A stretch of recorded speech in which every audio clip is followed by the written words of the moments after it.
Hello friends, AmyR here with Prairie Paper and Ink. Happy 2021. And as I've mentioned in my last few videos, still going to keep working on Christmas cards here and there. Just determined.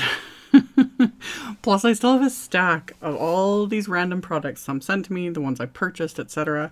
that I didn't get a chance to use, and rather than let them sit till next year, which is always my MO, I'm determined to use them. So for these cards, I'm using a Slimline stamp. This one is from Trinity Stamps. It's the all spruced up stamp set. And the stamp is large. You could technically make it fit in a regular size MISTI. But when I'm working with stamps that are this large, this is when I pull out my big memory MISTI. This is the 12 by 12 one. The only reason I don't pull this one out very often is because I literally don't have the space on my desk to even open the lid all the way. But I make it work. So I wanted to use a MISTI for this because I end up stamping this image more than once just to make sure I get everything stamped. So I am, of course, using Neenah Desert Storm cardstock. I used my anti-static powder tool at the beginning because I do want to do some heat embossing. So I have inked up the stamp with Rustic Wilderness Distress Oxide ink. Now you have a couple options here. You could just stamp it and leave it. It looks great. You could emboss it with clear embossing powder. That would look great too. I happen to have the Rustic Wilderness Embossing Glaze because I got the whole set when the new color was released, of course. So I wanted to use that. This will give a much more intense color than just using clear embossing powder would, because the embossing glazes are tinted. You know, they have that color to them, but again, it's personal preference. But I wanted to use this because it looked so nice. It's perfect for pine branches. So that was why I used the anti-static powder tool, so I don't have embossing powder, you know, clinging to all the things. So after I had stamped the image, I coated it with the embossing glaze and then melted that with my heat tool. And as I've been saying over and over again, like a broken record, while I have the things out, I'm going to make more than one card. And as usual, if time allotted, I'd actually make several. But 2 per for me just feels at least more accomplished. So I did this a second time, and I'm just showing here how it looks just stamped with the Rustic Wilderness ink versus stamped and then heat embossed with the glaze. You just get, again, more intense. But if you don't have it, you could just use clear embossing powder and it would give you that shiny raised finish as well. So while I have out my big memory MISTI, I've cleaned off the stamp and I'm trying to somewhat get it straight on what will be the inside of the card. Still isn't perfect, but I'm not too concerned about it. But I cleaned it off so I could move it, kind of center it here. The card base is also Neenah Desert Storm cardstock. My card base is 7 inches by 8.5, scored at 3.5.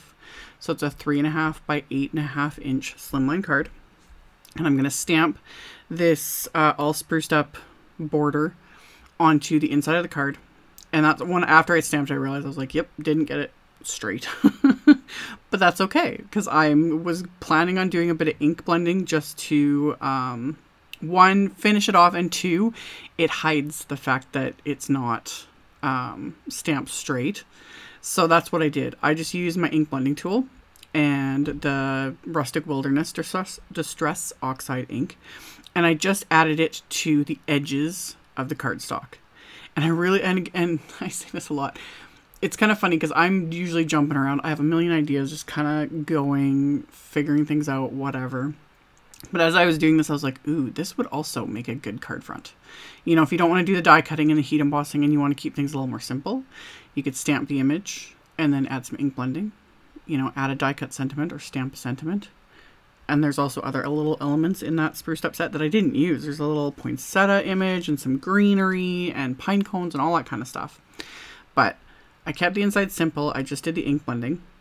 For the card fronts that I heat embossed, those I'm die cutting with the coordinating wafer die. And this is also where you could totally make this. This is what took me longer because I was really struggling with. I wanted to make this into a shaker card. Like, it was one of those things where it's like I need more hours in the day to kind of execute all of the different ideas I have to show on video. But instead, I'll just tell them to you guys. So this would make a very easy shaker card because the border itself is nice and wide. So it would just be so simple. But I die cut it. I added a bit of ink blending on the edge of this too, just because I liked how much it looked on the inside of the card. And because the pine branches themselves, since they've been embossed with that embossing glaze, they're deeper than just the ink. So I get the two tones on the front. And then the next step I did was I pulled out the Slimline Stripes stencil from Trinity. I have the narrower one here. And this is another thing, because my brain is going a million miles a minute. If I was going to redo this, I would use PIXIE spray. And I should have. And I was thinking about it while I was doing this. And I don't know why. I was like, no, I'll use washi tape. It's fine. Stencils like this, I prefer using PIXIE spray. I'll link to it if you're not sure what I'm talking about. It's just a really nice, very lightly tacky adhesive meant to hold stencils in place. You can reuse it over and over. You just spray it on the back of your stencil, press it down, and you can do your thing. I like it with stencils like this because all these long, thin stripes of the stencil can move, you know, because there's nothing connecting to anything else other than the very edges. So that's why I taped everything down with washi tape. And then another way to get around it, if you don't have PIXIE spray, is to do what I'm doing here. And I'm just inking in the direction of the stripes. Because if I was going to do circular motions with my blending tool, those little pieces of the stencil would move, you know, back and forth, and you're not going to get a crisp stenciled stripe. So I'm using Candied Apple Distress Oxide ink, and I'm just picking up the color with another ink blending tool and applying it again in the direction that the stripes are going.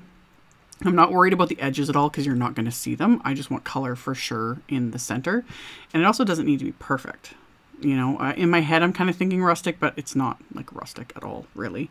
But this color combo is like that traditional red and green and craft. And then I'm going to add a little bit of white.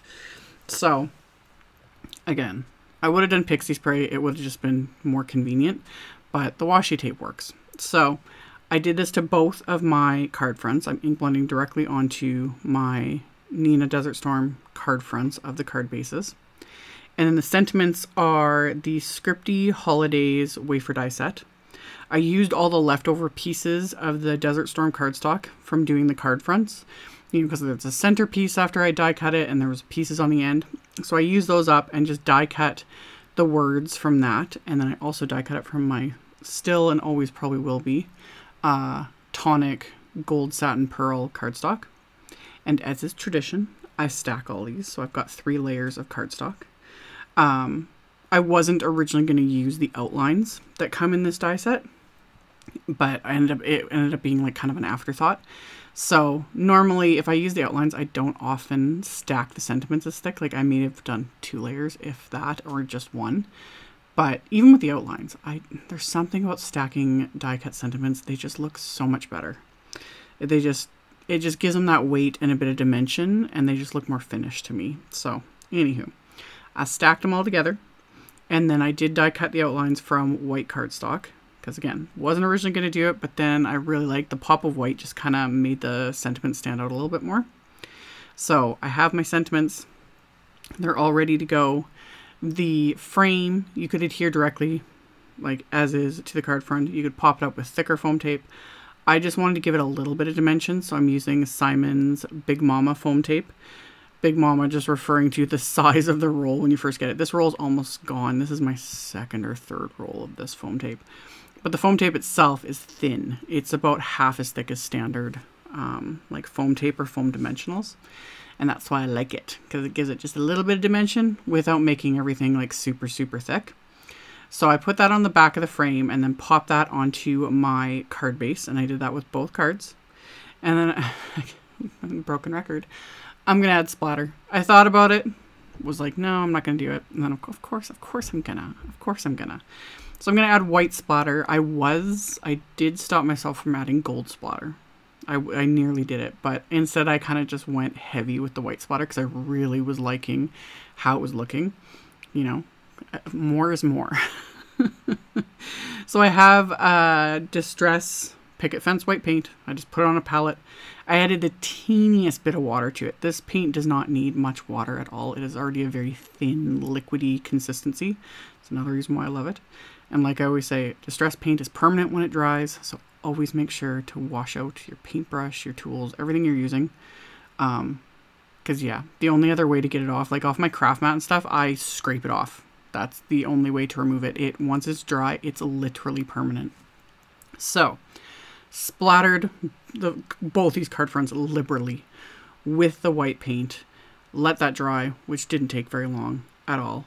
So then once the splatter is completely dry on both of these card fronts, I can start assembling everything, which just means adding the die cut sentiments. So these I just adhered with craft tacky glue and kind of stuck them almost like under the frame a little bit, just because, again, you could pop these up with foam tape as well if you really want to make dimension. I don't know, I'm in a constant battle between like adding lots of foam tape in dimension and also trying to keep my cards from being way too thick. Again, postage can add up. I don't mind paying for postage, but sometimes when I'm mailing out a ton of cards, it can just get a little bit nuts. But anywho, I added my sentiments, and then the final bit of embellishment, I have some Trinity Stamps gold, where are my containers here?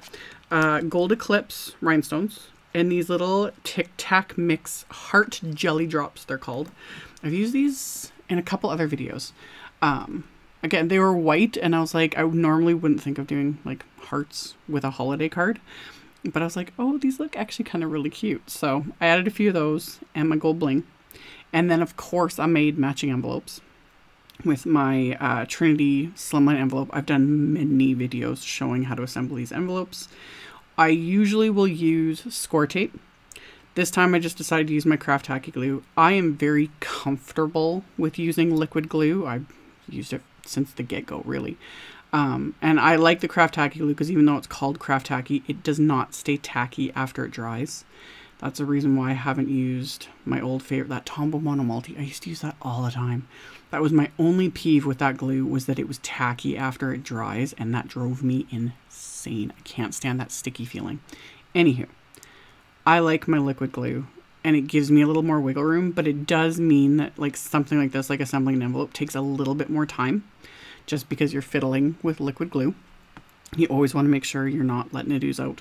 If you're not comfortable with liquid glue, I highly recommend it, and you should have some anyway, is something like score tape, and I'll just link to a roll of score tape in the supplies, because it's faster, and score tape also really comes in handy if you're doing, you know, little 3D boxes, envelopes like this, things where you really want something to stick and you don't want to use a liquid adhesive. The score tape is the way to go. But yeah, I just decided I didn't want to use score tape this time, and I just wanted to use my liquid glue. So I die cut the elements from Doodlebug pattern paper, and I'll link to the pack I used. It only comes with like one of each, so I had this one red stripe, and then I had the white stripe. So I just made the two envelopes to go with my cards from that, and it was kind of meant to be the red stripe especially, but the white looks really nice. It kind of plays off of the, you know, little hearts in the outline of the sentiment. And once those are done, these cards are complete. As always, I will link to everything in the description box below the video, as well as to my blog, so you can check out that below if you are interested. Thank you all so much for watching and subscribing, thumbs upping, commenting, all of it. I very much appreciate it, and I will see you all very soon in the next video. Bye!